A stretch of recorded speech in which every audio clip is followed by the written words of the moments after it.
여러분 안녕하세요. 이노경 교수입니다. 이번 시간에는 제3장 3절 경비의무 유형 세 번째 시간입니다. 여러분 교재는 아마 84페이지 전후가 될 걸로 예상이 됩니다. 경비의무 유형 1, 2를 살펴봤는데 아마도 이번 수업을 마치면 경비의무 유형은 전부 다 마쳐질 걸로 수업이 끝날 걸로 예상이 됩니다. 이 세 번째 유형에서는 주로 이제 의료시설 경비, 그 다음에 숙박시설 경비, 혼잡행사 경비, 기타 경호 순으로 한번 말씀드려볼까 합니다. 먼저 의료시설 경비입니다. 병원 경비죠, 쉽게 말하면. 이 병원은 상당히 경제적인 측면에서 보면 취약성이 많이 있어요. 사행적인 얘기입니다. 크게 세 가지의 취약성이 있죠. 출입 통제가 곤란합니다. 여러분 병원에 솔직히 소위 말해서 소나기 하나 드나들 수 있죠. 입원과 퇴원을 하는 환자들, 방문객, 자원봉사자, 직원들, 차량 출입, 이건 거의 빈번하게 이루어지죠. 그리고 굉장히 개방적이에요. 아무나 출입할 수 있습니다. 그럼 제한하는 사람도 없어요.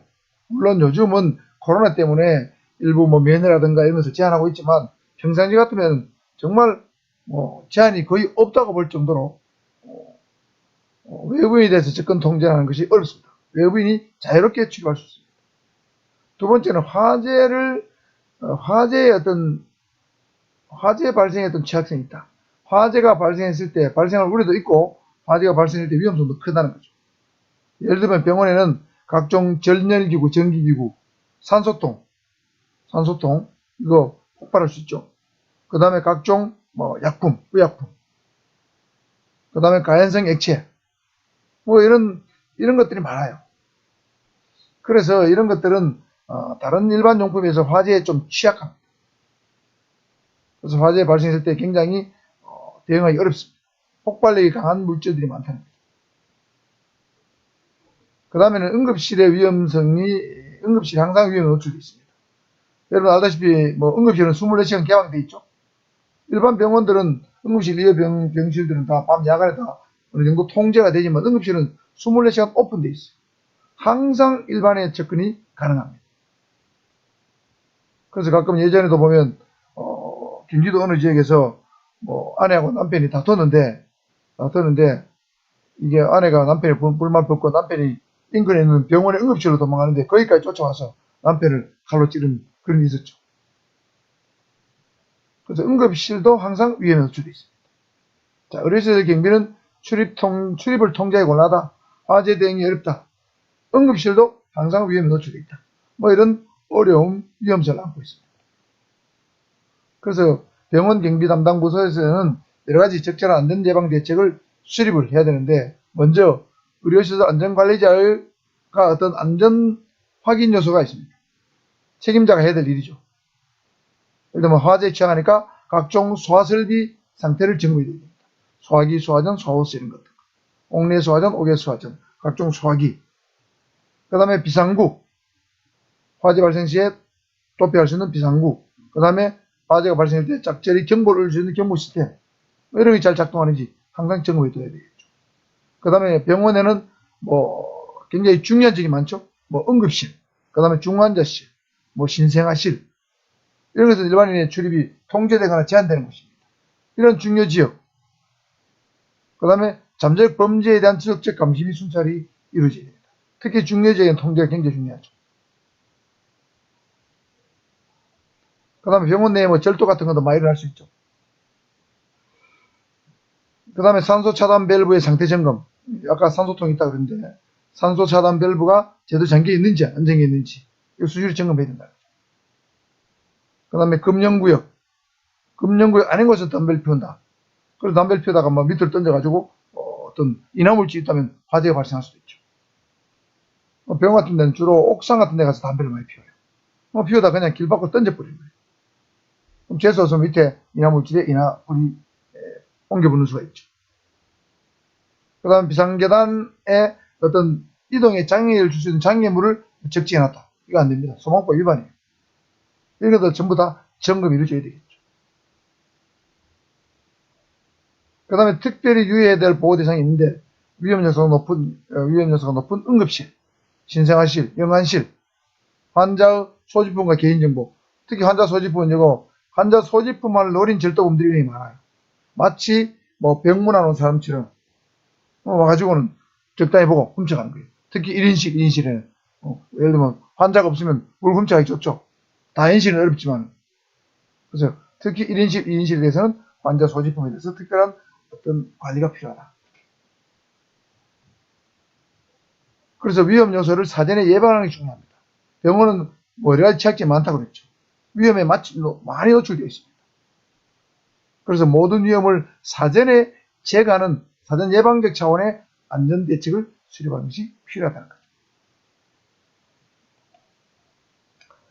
여섯 번째, 숙박시설 경비입니다. 숙박시설은 주로 여기서 숙박시설은 호텔, 그죠? 호텔, 그 다음에 고급 리조트, 뭐 이런 정도 보시면 되겠습니다. 뭐 호텔 같은 데는 뭐 경비원이 거의 없으니까, 그렇죠? 출입구도 하나밖에 없으니까 거기는 통제하기 좀 수월합니다. 호텔이나 고급 리조트, 뭐 부산 같으면 아란티 같은 거 이렇게 있지 않습니까? 뭐 이런 걸 보시면 될 것 같아요. 그래서 숙박시설 경비원은 주요 임무가 순찰할 경우, 숙박시설 경비에서 가장 중요한 것은 순찰입니다.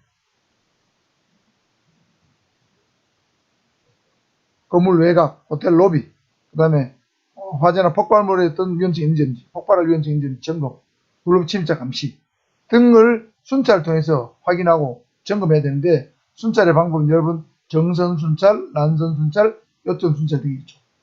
정선 순찰은 예를 들면 호텔 같은 데 순찰 함이 10개 정도 달려있다고 가정을 하면 1번부터 10번까지 있다고 치면 1, 2, 3, 4, 5, 6, 7, 8, 9, 10 전체를 순서에 따라 순찰하는 것은 정선 순찰입니다.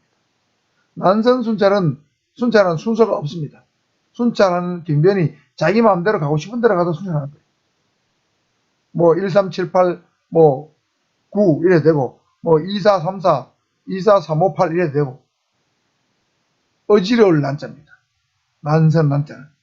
요점 순찰은 10개의 순찰 중에서 반드시 거쳐야 될 중요한 지점에는 반드시 순찰을 둬야 됩니다. 예를 들면 뭐 1번, 4번, 8번이 중요하다. 그러면 1번, 4번, 8번은 반드시 순찰을 돌고 체크를 해야 되는 것이 요점 순찰입니다. 그래서 어떤 숙박시설의 특성에 따라서 이러한 순찰 방법을 적절히 선택해서 순찰을 하는 것이 가장 중요하고요. 그 다음에 순찰 활동의 결과에 대해서 보고서를 작성하는 거예요. 순찰해보니까 어떤 점이 취약성이 있다. 어떤 점이 문제가 있다. 좀 기록을 해두면 나중에 경비 계획을 수립하는데 유용한 자료가 될 수 있죠. 그 다음에 고객의 물건이 분실되지 않도록 그런 조치도 필요하죠. 그래서 만약에 분실 사태가 일어나면 분실물을 항목별로 다 체크해서 나중에 고객들에게 다시 돌려줄 수 있도록 체계적으로 관리해야 됩니다. 분실이 나지 않도록 해야 되겠지만 분실이 발생했을 때, 분실을 주었을 때, 습득했을 때 다시 전달할 수 있도록 해야 되겠죠. 골프장 같은 데 가보면 말이죠. 저는 골프 치러 잘 나가고 골프가 저 적성에 안 맞아서 최근 한 몇 년 동안 안 쳤는데 가끔씩 어쩌다 한 번씩 가서 보면 그 골프장에 온 손님 중에 물건을 놔두고 간 사람이 많더라고요. 그래서 그걸 분실물 딱 큰 어떤 기내 같은 데 유리 기내에서 착착 정리해가지고 일목요연하게 정리해놓고 가져가라고 하는데 가져가는지 모르겠어요. 그 다음에 우리 지하철 같은 데다 가보면 분실물 센터 가본 적이 있는데 제가 가방을 지하철에 두고 내린 적이 있어요. 그래서 제가 내린 직후에 바로 인식을 해가지고 분실물 센터에 가서 가방을 찾은 적이 있는데 가서 보니까 분실물 센터가 물건을 안에 적재를 쫙 아주 일목요연하게 정리해 놨더라고요. 근데 안 찾아간 물건이 정말 많아요. 대한민국 사람들은 돈이 많은 건지 아니면 뭐 찾을 수 없다고 포기한 것인지 모르지만 정말 많은 물건이 쌓였습니다. 그 다음에 경찰의 분실물 보관센터에도 정말 엄청난 물건들이 있어요. 근데 잘 안 찾아가더라고요. 여러분 혹시 물건 잃어버리면 지하철, 경찰서 같은 확인하면 여러분 분실물 찾을 가능성이 매우 높습니다. 아직까지 우리나라는 양심이 살아있는 사람들이 많아서 남의 물건을 주우면 경찰서나 요즘 지하철 분실센터, 그 다음에 뭐 고객관리센터에 신고하는 사람들이 많습니다. 그래서 숙박시설 경비 지휘에서 가장 중요한 것은 순찰 활동이다. 그 다음 보호 작성, 분실물의 어떤 습득 후에 돌려주는 환수 조치, 이런 것이 중요합니다. 그 다음에 숙박시설 경비원의 교육은 이건 너무 상식이라서 크게 설명 안 할 겁니다. 신규 교육과 재교육이 있는데, 신규 교육은 시설물의 안전관리에 관한 어떤 교육, 그죠? 경비원이 같이 해야 될 기본적 태도, 이런 걸 철저히 교육해야 되겠죠. 그 다음에, 경비원 들어와서 시간이 좀 지나면 재교육을 해야 되겠죠. 이 재교육을 하는데, 이 호텔 같은 데 근무하는 경비원들은 시설물에 대해서 너무 아삭하게 압니다. 환히 알기 때문에 자칫하면 매너리즘이 빠지기 쉬워요. 늘상 틀에 갇힌, 틀에 박힌 방식으로 순 잘 돌고 적당히 끝내죠. 어제도 별로 없으니까 오늘도 별로 없겠지. 이런 매너리즘이 빠지기 쉽다는 거죠. 그래서 항상 언제든지 화재라든가 범죄가 일어날 수 있다는 그런 어떤 정신교육을 좀 강화시킨 방향으로 재교육을 할 필요가 있다는 거죠. 다음은 혼잡 행사 경비입니다. 이 부분은 굉장히 중요합니다. 지도자 시험도 많이 나옵니다. 여러분 중간고사나 기말고사 시험에도 낼 가능성이 매우 없습니다. 자, 여기서 일단 군중심리라는 게 중요하죠. 혼잡 행사는 다수의 많은 사람들이 자발적으로 모인 행사입니다. 그러니까 비조직적인 군중의 집합으로 발생하는 혼잡을 경비하기 위한 행사가 혼잡 행사 경비입니다. 예를 들면 프로야구장 혼잡 행사, 혼잡 경비입니다. 프로축구장 혼잡 경비입니다. 무슨 유명한 가수 임영웅 또 BTS 공연이 있다. 거기 엄청나게 많은 사람이 모이죠.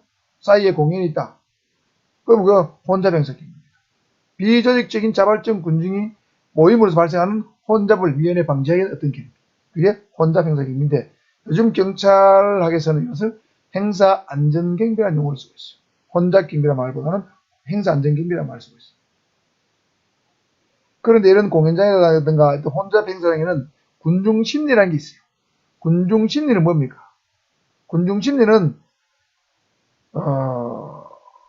내가 있고 군중이 있는데 어떤 특정한 개인이 군중 속에 들어가게 되면 내 개인의 생각을 따른 것보다는 거기에 참여한 대다수의 어떤 군중의 뜻을 따르는 것이 다수를 따르는 것이 나에게 도움이 된다는 어떤 어렴풋한 믿음에 근거해서 무조건 다수의 뜻을 따라가는 심리, 다른 사람들의 말과 행동 이런 것을 따라하는 심리를 군중심리라고 해요. 예를 들면 가수의 공연이 있다. 그럼 평소에 노래를 따라 멜로 이렇게 막 공연장에 가서 같이 막 손뼉을 치고 손을 막 흔들고 무슨 봉을 흔들고 노래도 따라하지 않는 사람, 노래를 좋아하지 않는 사람인데 무슨 공연에 가서 남들이 막 좋아서 막 박수치고 노래 부르고 막 손을 무슨 봉을 흔들면 떼창을 하죠. 같이 흥분해서 합니다. 이 군중심리의 대표적인 발현이에요. 또 주식투자, 영혼을 끌어모아서 영끌로 주식투자한다 이런 말 있잖아요. 부동산 너무 값이 뛰고 젊은 청년들이 볼 때는 도저히 30평대 아파트가 10억씩 20억씩 하니까 집을 살 가망이 없어 희망이 없어요. 그러니까 이거는 그렇다고 월급 모아가지고 집 살 수도 없고 희망이 없으니까 수단발로 안 가지고 대출을 해도 어떻게 해가지고 주식투자를 해서 돈을 벌어야 되겠다. 그러니까 주식이 지수가 좀 오르니까 너도 나도 주식을 하자 이렇게 된 거예요.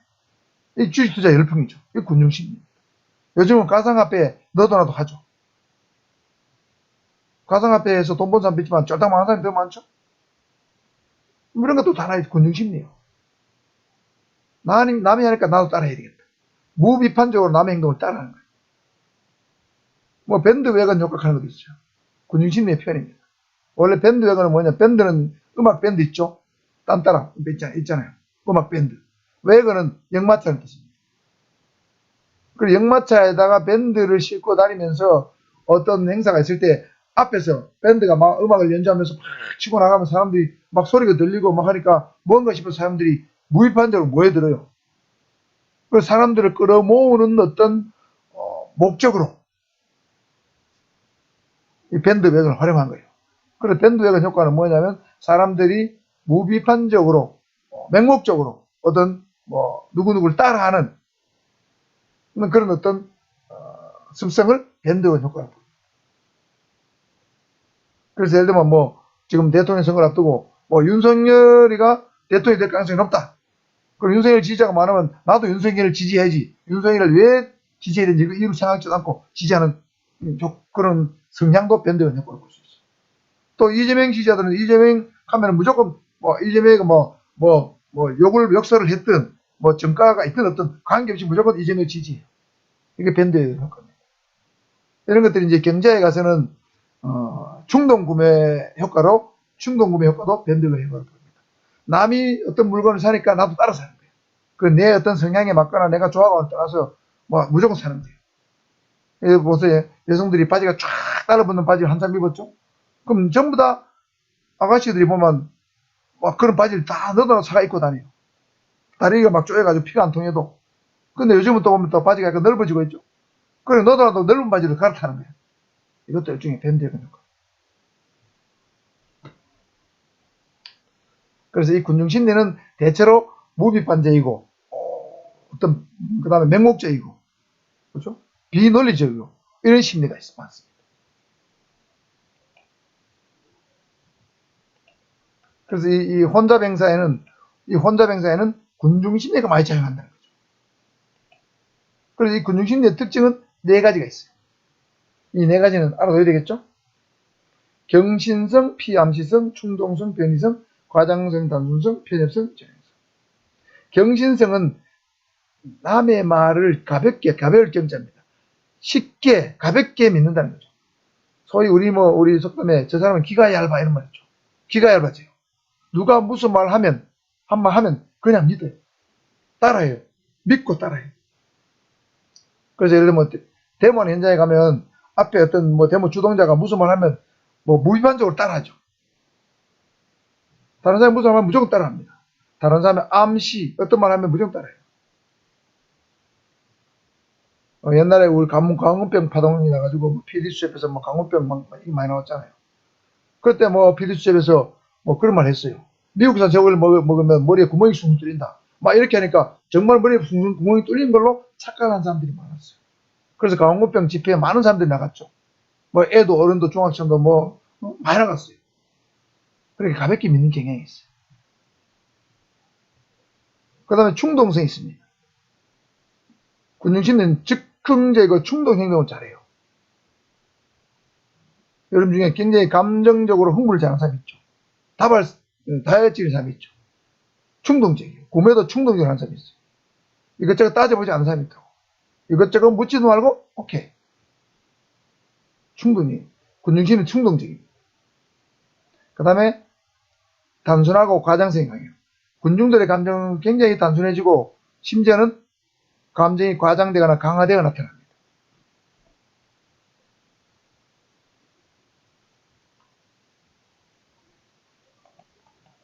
그래서 군중들은 예를 들면 많은 사람이 모인 데 가면은 굉장히 흥분을 잘해요. 야구장에 가보십시오. 야구장에서. 사람들이 자기가 지지하는 어떤 예를 들면 나는 삼성팬이다. 또 LG팬이다. 뭐 두산팬이다. 이러면 그 팬들은 조금만 말이죠. 다른 삼성팬하고 뭐 두산팬이 만났다. 또 뭐 만나면 조금 말 잘못하면 말이 흥분하고 싸고 난립니다. 평상시에 개인적으로 만나면 그렇지도 않아요. 근데 야구장에 가면 그래. 흥분을 잘하죠. 오바를 많이 한다는 거죠. 감정이 과장된다, 강화된다, 오바를 많이 한다는 거죠. 평상시에 그 사람이 갖고 있는 개인적 특성과 관계없이 변해요. 군중성이 들어가게 돼요. 과장성, 단순성입니다. 그 다음에 편협해지고 전행성입니다. 다른 사람의 반대 의견을 허용하지 않는 특성을 갖고 있어요. 특히 집회 시위 현장에 가면 이런 게 많아요. 저도 데모를 많이 막아봤는데 데모하는 사람들은 보면 예를 들면 특히 민주화 운동할 때 보면 민주화 운동을 하는 분들이 참 우리나라 사회를 민주화시키는 데 많은 기여를 했지만 제가 데모를 막으면서 느낀 것이 이 사람들은 다 자기에 대한 반대, 비판을 절대 허용하지 않더라고요. 그래서 대화가 안 돼요. 그래서 굉장히 모든 토론이라든가 이게 안 되더라고요. 자기가 하는 말과 행동은 절대적으로 옳다고 믿어요. 그래서 군중도 똑같습니다. 다른 사람들 반대를 허용하지 않더라고요. 그래서 자칫하면 독선에 빠지기 쉬워요.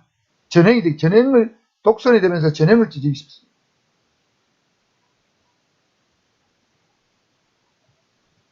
우리나라에서 민주운동 하신 분들 제가 비난하는 것은 아니고 민주화운동 하신 분들 중에도 주사파에 빠진 분들이 있어요. 북한의 주체사상을 신봉하는 이런 분들을 보면 이 다른 사람의 반대 비판을 절대 허용 안 했더라고요. 그래서 굉장히 과격해지고 잔인해지고 용서를 할 줄 몰라요. 그래서 참 안타깝다. 이 민주화 운동을 하신 분들이 이 사고가 어찌됐는지 비민주적으로 바뀐 분들이 가끔씩 있어요. 그건 옳지 않거든. 그래서 타인의 비판도 받아들이고 그러면서 토론도 하고 대화도 하고 이렇게 좀 유연성을 가져야 되는데 그런 것이 부족한 사람들이 많더라고요. 군중심리도 똑같습니다.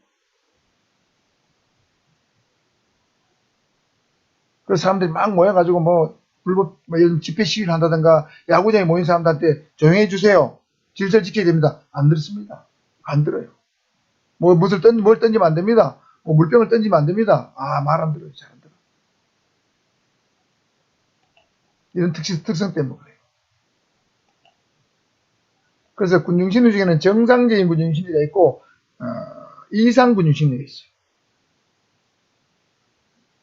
정상적인 군중심리는 호기심. 예를 들면 연예인 공연을 한다. 그럼 연예인 그 사람이 어떤 사람인지 궁금하잖아요. 호기심 작동하죠. 어떻게 해서 무슨 옷을 입을까? 음식을 뭘 먹을까? 어떻게 성장해 왔을까? 그 아버지 엄마는 누굴까? 평소에 잘 때는 옷을 뭘 입고 잘까? 배려할 게 관심이 많아요. 그 다음에 동정심도 있어요. 예를 들면 자기가 좋아하는 연예인이 뭔가 악성 댓글이 시달린다 그러면 굉장히 동정하죠. 마음 아파하죠. 또 수치심도 있어요. 예를 들면 야구 경기를 중계하는데 예를 들면 관중석을 비칠 때가 있죠. 그럴 때 대부분의 이게 자기 이제 개인 얼굴이 화면에 강 나타나면 대부분의 사람들은 얼굴 수위가 손으로 얼굴을 가려요. 그래서 드러나는 게 싫다는 게 수치심 가려요. 이게 일반적인 군중심리입니다. 집단 동질 심리가 있어요. 이게 무슨 말이냐면 남이 노래 부르면 나도 부르고 남이 박수 치면 나도 박수 치고 근데 평소에 알지도 못해. 옆에 야구 구경하러 갔는데 옆에 사람이 삼성 팬이면 같은 삼성 팬이 모이면 그냥 친구처럼 생각하는 거예요. 동료처럼 생각해요. 그냥 쉽게 악수하고 맥주 한잔 합시다. 술 먹으면 안 되지만 우리 좀 응원해 봅시다. 잘 사귀어 봅시다. 열심히 해봅시다. 금방 친해져요. 근데 야구 끝나면 끝이에요. 남으로 돌아가요. 그러니까 군중으로 모여있을 때 집단으로 있을 때는 동료의식을 느껴요. 동료처럼 생각해요. 이런 것이 정상적인 심리.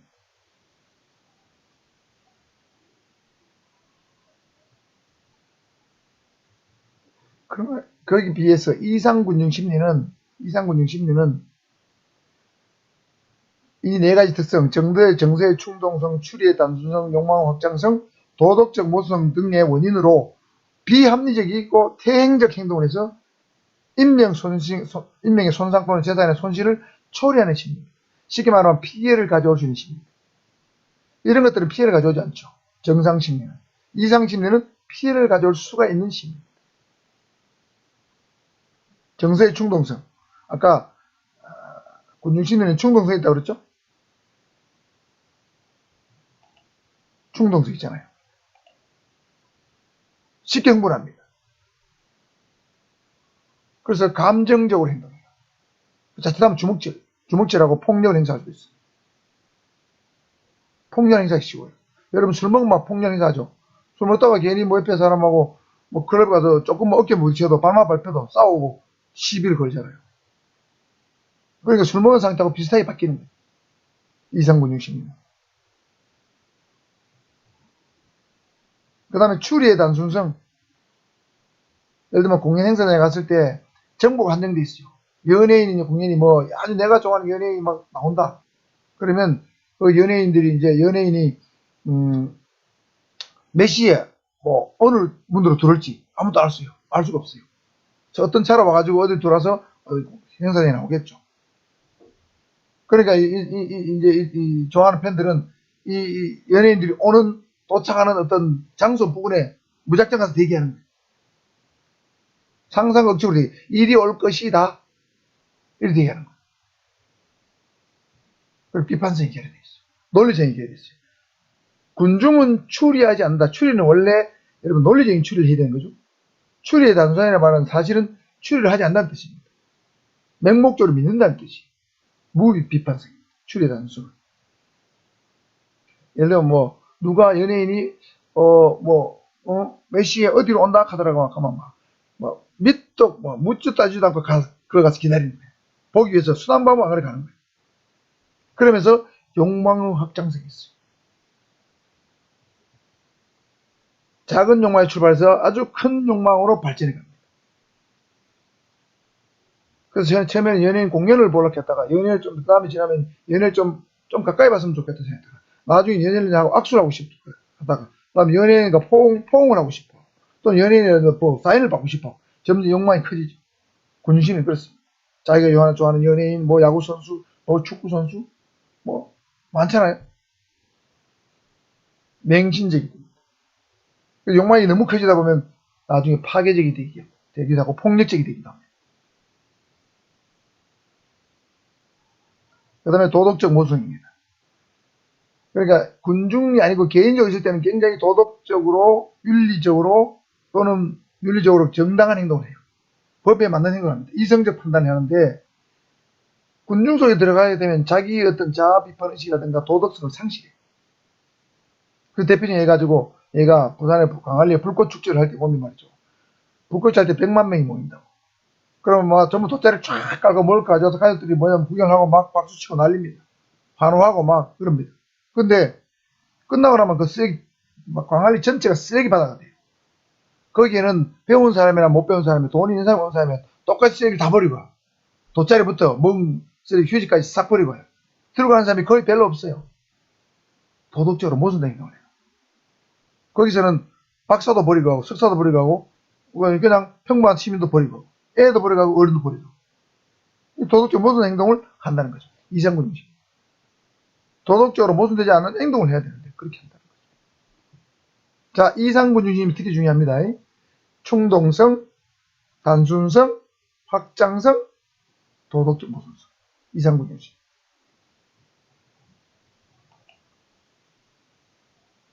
그러니까 여기에 군중심리의 특징 4가지하고 또 이상군중심리하고는 사실은 일맥상통한 내용입니다.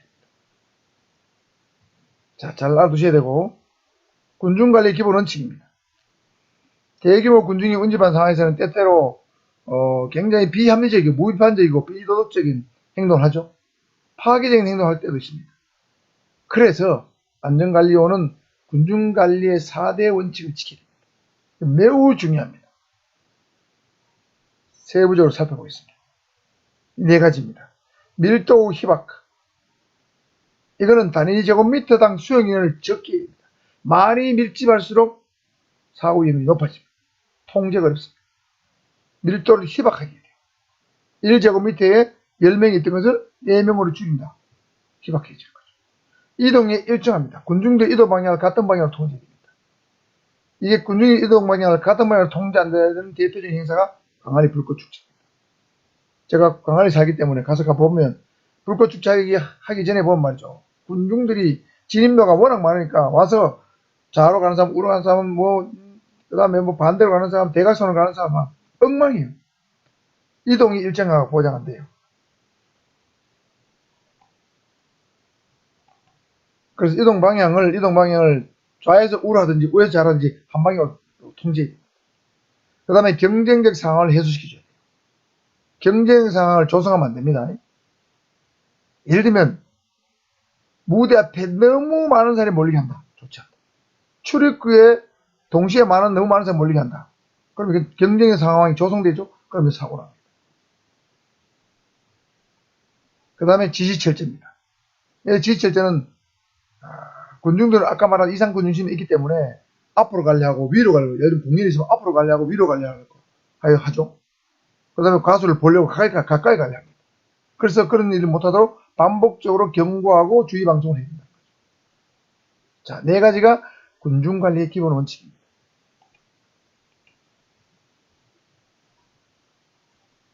그리고 행사장이나 공연장에서 발생하는 안전사고의 원인은 크게 보면 2가지입니다. 시설물의 안전성 검토가 미흡하거나 현장의 관리 능력이 부족하거나 이 2가지 다가 결합되거나. 경기도 판교 야외 광장에서 몇 년 전에 걸그룹의 공연이 있었는데 이때 공연 관람객이 그 공연장에 있는 인근에 있는 공기 환풍구 위로 올라갔어요. 27명이 올라가는데 환풍기가 붕괴돼가지고 27명이 사상자가 난 적이 있습니다. 자, 이 공기 환풍기는 지상에서 1.5m 높이에 있어요. 일반적으로 1.5m 높이에 사람들이 안 올라갑니다. 그런데 공연을 보기 위해서 유명 가수가 오니까 공연을 보기 위해서 기어 올라가는 거예요. 27명이나 올라갔어요. 1.5m는 보통 잘 못 올라가죠. 욕망의 확장성으로 올라가는 거야. 나는 좋은 위치에서 봐야 되겠다. 근데 이 공기 환풍기는 제곱미터는 견딜 수 있는 한계가 있단 말이야. 무게의 한계인데 무게 한계를 넘었었어요. 그러니까 붕괴돼요. 이거는 그 당시에 경비를 담당했던 주최 측, 그 다음에 경비 행사 주최 측하고 경비원들, 경비회사하고 경찰하고 관리 잘못한 겁니다. 이거 통제했어요. 경찰 배치해서 통제했어요. 이 시설 안전성 검토가 미흡한 거죠. 그 다음 현장의 관리 능력 부족입니다. 보통 현장에 투입된 경비 요원들 있잖아요. 안전요원들이 전문성이 있다고 지금 전문성이 부족한 사람들이 많아요. 그 다음에 동선 관리가 잘 안 돼요. 이동을 일정하게 해야 되는데 동선 관리가 잘 안 돼서 사고 나는 게 많아요. 이거는 사람의 능력 부족이죠. 자, 그래서 이 공연장에서 대형 사고가 나서 안전관리를 잘못한 어떤 사례 하나를 살펴보겠습니다. 오래전 사고인데 경북 상주의 시민운동장에서 압사 사고가 발생한 적이 있습니다. 이때 11명이 압사하고 109명이 부상을 입었어요. 상주 그 시골에서 말이죠. 그 당시에 서른도, 태진아, 현철, 장윤정 같은 유명 트로트 가수가 나오게 돼 있었고, 또 휘성, SS501 같은 아이돌 스타도 나오게 돼 있었어요. 그리고 사고 당시에 이제 시민동행 주변에는 만여 명의 시민들이 모여 있었는데, 특히 사고가 난 출입구는 직산문이에요. 직산문 앞에 5,000명 정도가 입장이 되어 있어요. 왜냐하면 문이 4개 있는데 1, 2, 3, 4문인데 3문만 개방을 한다는 소문을 들었는지 모르겠는데 여기 많이 모여있고 나머지는 좀 흩어져 있었어요. 현장에는 민간 경비인력이 70명, 경찰력이 30명에서 100명 정도밖에 없었습니다. 10,000명이 모이는데 100명을 배치했다는 거죠. 너무 적게 배치한 거예요. 사고 원인은 뭐냐? 행사가 6시 시작됐는데 5시 40분에 직산문 열쇠를 보유한 상주시 공무원이 문을 여는 순간에 5,000명이 동시에 문을 좁은 문으로 밀고 들어간 거예요. 그러니까 앞쪽에 있던 할머니가 넘어지니까 뒤에 있던 사람들이 같이 넘어진 거예요. 그래서 직접 사고 난 거예요. 그 문을 더 왜 안 열었느냐? 행사 주최 측에서 가수 공연 리허설에 시민들이 방해가 될 것을 걱정해가지고 1, 2, 3문은 폐쇄해버린 거예요. 그런데 경찰은 그래도 날이 어두워지면서 대기온이 많아지니까 다시 반쯤 출입구 개방을 요구했어요. 이것도 늦게 한 겁니다. 그래서 주최 측에서 다시 40분에 문을 연 거예요. 그래서 이거는 경쟁적 상황이 조성되도록 만든 거죠. 사고 난 거예요. 안전관리 원칙을 위반한 거예요. 두 번째는 행사 주최 측 요원이 입장객을 줄을 세우지 않고 그대로 입장시켰어요. 이동의 일정화 원칙이 위배된 거예요. 그 다음에 주최 측이 먼저 들어가는 사람이 자리를 잡을 수 있다고 또 말을 한 거예요. 그러니까 먼저 들어가는 사람이 자리를 잡을 수 있다고 말하니까 이 군중들은 그냥 그대로 맹신한 거예요. 경신성, 피암시성이죠. 그러니까 너도 나도 줄을 안 서고 그냥 문 열리자마자 총알처럼 전투하듯이 뛰어든 거예요. 근데 앞에 가는 노인들이 여기는 행사장에 서로 트로트 가서 오니까 노인들도 많이 왔단 말이에요. 애들도 많이 오고. 노인이 넘어지니까 연쇄로 깔린 상황이 발생할 수밖에 없죠. 이거는 인재입니다. 더 나가서 경찰이 조사를 해보니까 행사를 주최한 상주시가 당시 시장 인처에게 행사를 맡긴 게 드러났어요. 이게 아름아름 행사를 준 거죠. 그 다음 보세요. 직산문 사고가 일어났죠. 사고가 일어난 직산문은 원래 출구인데 운동장 안쪽으로 경사가 45도에 접어 있어요. 그러니까 군중들이 들어가게 되면 오르막이면 괜찮은데 내리막 깔리니까 넘어지기 더 쉽죠. 뒤에서 밀어붙이면. 이런 것도 고려하는 거예요. 이게 시설물의 안전성 검토가 미흡한 거죠. 사고 원인입니다. 시스템 안전성 검토 미흡이죠. 관리 능력 부족이에요. 이걸로 인해 가지고 당시에 상주경찰서장, 상주경찰서 김비과장 직위에 되었습니다. 제가 뉴스를 봤었거든요. 제가 그 뉴스 보면서 이 상주경찰서하고 주최 측에서 행사 관리 잘못했구나. 바로 직감적으로 알았습니다. 제가 조사를 해보니 사실 이렇게 관리 잘못한 거예요. 그리고 경찰이 행사 사고 난 이후에 수사를 해보니까 국제문화진흥협회가 행사를 주최했어요. 주최했는데 이 협회장이 협회가 비영리 단체라서 행사를 직접 못하니까 또 다른 회사에 공연 업무를 위임을 준 거예요. 수주를 재위임했어요. 재임하다 보니까 또 중간에 떼모야 되니까 행사 비용을 떼모야 되니까 돈을 적게 줬겠죠. 그러니까 이 위임받은 회사가 또 경호를 어떤 업체에 맡겼는데 경호를 맡은 업체도 세금 문제로 허가가 취소된 업체였고 또 돈을 적게 드니까 충분한 인원수를 확보하지 못하니까 경비원이 신임밖에 안 한 거예요. 이 구조적인 문제죠. 그래서 상주시민운동장 참사 상황도를 한번 볼까요? 여기가 이제 전체 상주시민운동장입니다. 그래서 여기가 사고가 난 3문이고 여기가 4문, 1문, 2문이잖아요. 무대는 여기 있어요. 요 문으로만 5천 모여가 쫙 들어가야 하니까 그것도 6시 행사인데 5시 40분 문 열되겠습니까? 제가 상주경찰서장이면 이거 오후 한 2시부터 문 열야 됩니다. 아니면 더 일찍 열어도 돼요. 우리 경비를 빨리 배치해야 됩니다. 그래서 여기 들어가는 통로에 경찰을 쫙 세우고 그 다음 들어가는 순서도 일렬로 쫙 세우고 무대 앞에 여기도 폴리사인 쳐가지고 좌석을 딱 구분해가지고 착착 들어온 순서를 착착 앉혀야 됩니다. 이 모든 걸 통제해야 되는데 통제를 못한 거예요. 뭐 쉽게 말하면 안전관리 엉터리 한 거죠. 그래서 당시 상주시장, 국제문화협회장, 그 다음에 문화방송, PD 이런 사람 전부 다 형사처벌 다 받았습니다. 처벌받아 마땅하죠.